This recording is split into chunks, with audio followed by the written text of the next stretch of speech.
एक एडवोकेट जो इंदौर के सत्कार गर्ल्स हॉस्टल में रहकर सिविल जज की तैयारी कर रही थी, अचानक चलती ट्रेन से लापता हो गई, जिसे तलाशने के लिए प्रदेश के 4 जिलों की रेल पुलिस 100 से ज्यादा घंटों से अलग अलग स्थानों पर तलाश रही है। लेकिन अब तक ना तो लड़की का पता चल सका, ना ही उसका कोई सुराग लगा।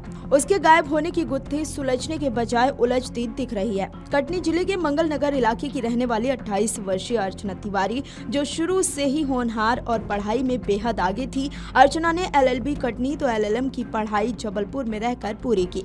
इस दौरान वो हाई कोर्ट की प्रैक्टिस भी करती थी। पिता का साया हटने के बाद बड़े पिता बाबू प्रकाश तिवारी, जो खुद भी कटनी न्यायालय में वकील हैं, उन्होंने बेटी अर्चना तिवारी की लगन को देखते हुए उसे सिविल जज की तैयारी के लिए इंदौर भेज दिया, जहां अर्चना सत्कार गर्ल्स हॉस्टल में रहकर कौटिल्य एकेडमी में सिविल जज की तैयारी करती और बाकी समय में कोर्ट की प्रैक्टिस करती।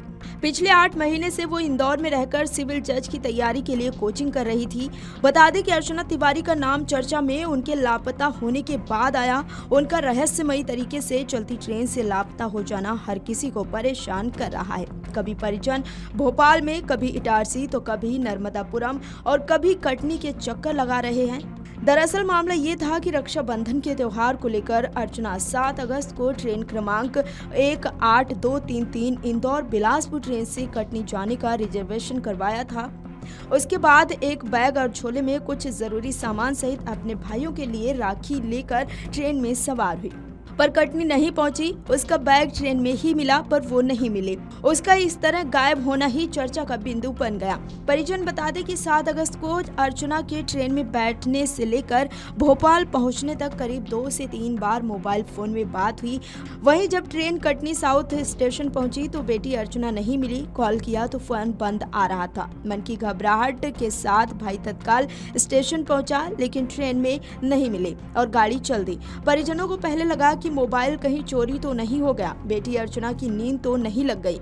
इसी संशय में उमरिया जिले में रह रहे मामा को कॉल करके स्टेशन पर जाकर बेटी अर्चना की स्थिति जानने और उतारने की बात कही। तभी मामा स्टेशन पहुंच गए। उन्होंने पाया कि नर्मदा एक्सप्रेस के AC कोच B3 के बर्थ नंबर 3 में सिर्फ बैग के सिवा कुछ नहीं। अर्चना को काफी ट्रेन में तलाशा और आसपास के यात्रियों से पूछा, लेकिन कुछ नहीं पता चल सका। मामला गंभीर होता देख तत्काल परिजनों ने उसके हॉस्टल मित्रों से लेकर अन्य लोगों को कॉल कर उसकी जानकारी दी, लेकिन कुछ भी पता नहीं चला। इसके बाद GRP थाने पहुंचे। परिजनों ने बेटी अर्चना की गुमशुदगी दर्ज कराई थी। इसी दौरान इंदौर के सत्कार गर्ल्स हॉस्टल से अर्चना तिवारी के निकलते का CCTV फुटेज सामने आया, जिसमें वो ऑरेंज ड्रेस में एक झोले और बैग के साथ निकलती नजर आ रही है। वहीं पूरे मामले पर कटनी GRP में पदस्थ SI अनिल मरावी ने बताया कि अर्चना तिवारी की गुमशुदगी दर्ज करते हुए लास्ट लोकेशन भोपाल आने पर जांच डायरी भोपाल भेज दी गई है, जहां CDR सहित लोकेशन ट्रेस किया जा रहा है। जानकारी के मुताबिक अर्चना की लास्ट लोकेशन नर्मदापुरम में निकली है। मामला हाई प्रोफाइल होने के चलते इंदौर, भोपाल, नर्मदापुरम से लेकर Katni rail police alert mode में है। हालांकि रेल यात्री सुरक्षा में बड़ी चूक का काम ट्रेन में लगे CCTV कैमरे ने किया है। बताया जा रहा है कि AC कोच में लगे CCTV कैमरे के फुटेज ब्लर होने के चलते पुलिस अब तक उसका सुराग नहीं लगा सकी है। इस दौरान रेल पुलिस 7 अगस्त को अर्चना के आसपास की सीटों में यात्रा कर रहे लोगों से भी संपर्क करते हुए पूछताछ कर रही है। इसके बाद NDRF के दल के साथ रेल ब्रिज के नीचे बहती नदी में भी उसकी तलाश की गई, लेकिन अर्चना का अब तक पता नहीं चल सका। वहीं कटनी पुलिस ने भी परिजनों के बोलने पर एक उचित इनाम की घोषणा की है, जिसमें नाम गोपनीय रखने के साथ कटनी कंट्रोल रूम नंबर के साथ कोतवाली थाने के नंबर जारी किया गया है। फिलहाल अर्चना तिवारी को गायब हुए कई दिन बीत चुके हैं, जिसकी तलाश जारी है।